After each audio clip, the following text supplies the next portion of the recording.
নমস্কার বন্ধুরা, আজ আমি যে গাছটি নিয়ে ভিডিওটি করছি তা আপনারা সকলেই বুঝে গেছেন।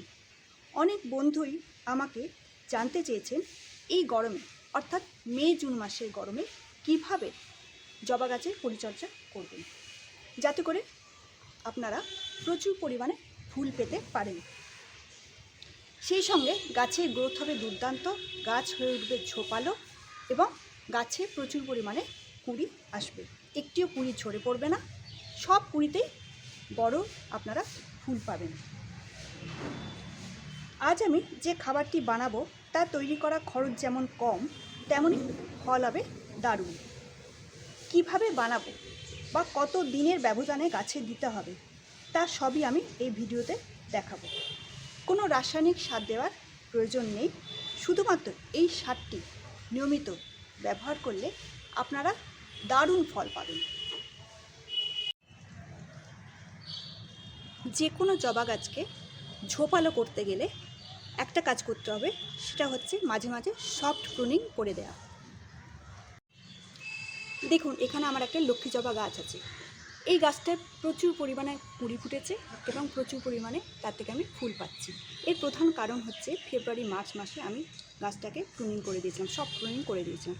প্রত্যেকটা ডালকে আমি 2-3 ইঞ্চি আমি কেটে বাদ দিয়ে দিয়েছিলাম এবং তার থেকে সেই ধার দিয়ে যে কেটে রাখা পোর্শনটা পাশ দিয়ে প্রচুর পরিমাণে ডালপালা বেরিয়েছে এবং তার থেকে প্রচুর পরিমাণে কুঁড়ি ফুটেছে এবং তার থেকে আমি প্রচুর পরিমাণে ফুলও পাচ্ছি। অর্থাৎ প্রত্যেকটা ফুল ঝরে পড়ার পর বা কুঁড়িগুলি ফুটে যাওয়ার পর গাছটিকে আপনারা সব প্রুনিং করে দেবেন, অর্থাৎ 2 থেকে 3 ইঞ্চি কেটে বাদ দিয়ে দেবেন। সেই কেটে বাদ দিয়ে যাওয়া পোর্শনের পাশ থেকে প্রচুর ডালপালা গজাবে এবং তার থেকে আপনারা প্রচুর কুঁড়ি পাবেন। সেই সঙ্গে আপনারা সঠিকভাবে গাছের পরিচর্যা করুন, গাছে আপনারা সঠিক খাবার দেবেন, অর্থাৎ নাইট্রোজেন পটাশিয়ামযুক্ত খাবার আপনারা গাছে প্রয়োগ করলে আপনারা গাছ থেকে প্রচুর কুঁড়ি এবং ফুল পাবেন। এখানে আমি নিয়েছি একটা কলার খোসা, একটা ডিমের খোসা আর প্রায় দুটো মাঝারি সাইজের পেঁয়াজের খোসা এবং একটি রসুনের খোসা। এগুলোকে আমি প্রথমে মিক্সিতে পেস্ট করে নেবো। তারপরে কি কি জিনিস এর সাথে মিশিয়ে আমি গাছে দেবো সেটা আমি এই ভিডিওতে দেখাবো। এই প্রসঙ্গে আমি বলে রাখি, পেঁয়াজের খোসায় আছে নাইট্রোজেন, পটাশিয়াম, কিছুটা ফসফরাস, ক্যালসিয়াম আছে ডিমের খোসায় প্রচুর পরিমাণে, আর হচ্ছে কলার খোসায় আছে প্রচুর পরিমাণে পটাশিয়াম। এগুলোকে আমি সব শুকিয়ে নিয়েছি, শুকিয়ে কলার খোসাটাও আমি শুকিয়ে নিয়েছি, শুকিয়ে ছোটো ছোটো টুকরো করে নিয়েছি যাতে মিক্সিতে পেস্ট করতে আমার সুবিধা হয়। এই পুরো মিশ্রণটাকে আমি মিক্সিতে পেস্ট করব। পেস্ট করার পর আমি এর সাথে দুটো জিনিস মেশাবো, সেটা আমি এই ভিডিওতে দেখাবো। এখানে আমি একটি সাদা রঙের তরল নিয়েছি, এটি হলো এই 1 গ্লাস মতো ভাতের ফ্যান নিয়ে তার সাথে আমি 2 গ্লাস জল মিশিয়ে নিয়েছি। ভাতের ফ্যান হচ্ছে খুবই পুষ্টিকর, গাছের পক্ষে খুবই পুষ্টিকর একটি সার, এতে সমস্ত ধরনের নিউট্রিয়েন্ট পূর্ণ থাকে।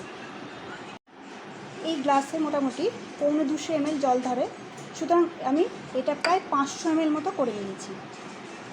ভাতের ফ্যানে যেটা থাকে না সেটা হলো নাইট্রোজেন, পটাশিয়াম, ফসফরাস, এগুলো প্রায় থাকে না বললেই চলে। তাই জন্য আমি এই ভাতের ফ্যানের সাথে এই যে মিশ্রণটা, শুকনো মিশ্রণটা, এটা হচ্ছে calcium, nitrogen, magnesium, potassium, phosphorus পরিপূর্ণ, এইটা আমি মিশিয়ে দেবো। মিশিয়ে আমি গাছে ব্যবহার করব। এটা শুকিয়ে আমি নিয়েছি, সম্পূর্ণ শুকনো জিনিসটা, সুতরাং এটা সরাসরি আমি গাছে ব্যবহার করতে পারি। সরাসরি বলতে এই অবস্থাতে ছেঁকে নিতে হবে না, এটি জলের সাথে মিশিয়ে আরও পাতলা করে আমি এটা গাছে ব্যবহার করতে পারি। এর সাথে আমি আরেকটা জিনিস মেশাবো, সেটা হলো রান্নাঘরের হলুদ। 1 চামচ হলুদ আমি এই মিশ্রণটা আমি মেশাবো। সমস্ত মিশ্রণটা আমি ভালো করে গুলিয়ে নেব, মিশিয়ে নেব ফ্যানের সাথে। সুতরাং ভাতের ফ্যানটি এইভাবে আমি খুবই শক্তিশালী করে তুলব গাছে ব্যবহারের জন্য। এই ভাতের ফ্যানটাকে আমি প্রায় 2 লিটার জলের সাথে আমি মিশিয়ে তবে গাছে ইউজ করব। যেহেতু এই খোসাগুলো শুকনো করা আছে, সুতরাং এটি ছাঁকার কোনো প্রয়োজন নেই। যদি কাঁচা অবস্থায় আমি ব্যবহার করতাম বা খোসাগুলি যদি বড় বড় হতো তাহলে আমি ছেঁকে ব্যবহার করতাম। ছেঁকে না ব্যবহার করলে গাছে ফাঙ্গাল ইনফেকশন হতে পারে। এখানে আমি প্রায় 2 লিটার জল নিয়েছি, অর্থাৎ একটা বড় মগের সাইজের প্রায় 2 মগ জল নিয়েছি। এবার আমি এই মিশ্রণটি, যেটা গাছের পক্ষে খুবই পুষ্টিকর উপাদেয়, সেটি আমি মিশিয়ে দেবো এই জলের সাথে। ভালো করে মিশিয়ে দেবো। দেখুন খোসাগুলো শুকিয়ে গেছে, হালকা হয়ে গেছে, তাই জলে ভেসে উঠেছে। এই শুদ্ধ দিলে কোনো ক্ষতি হবে না গাছে, এগুলো চূর্ণ করাই আছে এবং শুকনো করা আছে। মিশ্রণটা ভালো করে মিশিয়ে নিলাম। এটি যে কোনো গাছে অর্থাৎ মাঝারি বা ছোটো সাইজের টবে আমি মোটামুটি এই গ্লাসটার মাপের এক গ্লাস দেবো, মোটামুটি 1 গ্লাস মতো দেবো, অর্থাৎ প্রায় 200 ml কাছাকাছি আমি দেবো। আর একটু বড় সাইজের টবে, অর্থাৎ 12 ইঞ্চি বা তার বেশি টবে এই গ্লাসের মাপের আমি 2 গ্লাস মতো প্রতিটা টবে আমি দেবো। এই সারটি দিলে আপনারা দেখবেন রেজাল্ট, অর্থাৎ গাছ ফুলে ফুলে ভরে যাবে, কিছুদিনের মধ্যেই গাছ ফুলে ফুলে ভরে যাবে। এইভাবে ভাতের ফ্যানকে আপনারা শক্তিশালী করে গাছে ব্যবহার করতে পারেন। এই সমস্ত উপাদানগুলি, অর্থাৎ এই তরলটি হচ্ছে গাছের পক্ষে খুবই উপাদেয় এবং খুবই ভালো একটি সার। এই তরল সারটি ব্যবহার করে আপনার গাছগুলিতে কী রেজাল্ট আপনি পেলেন তা অবশ্যই আমাকে আপনি কমেন্টে আপনারা জানাবেন। ধন্যবাদ।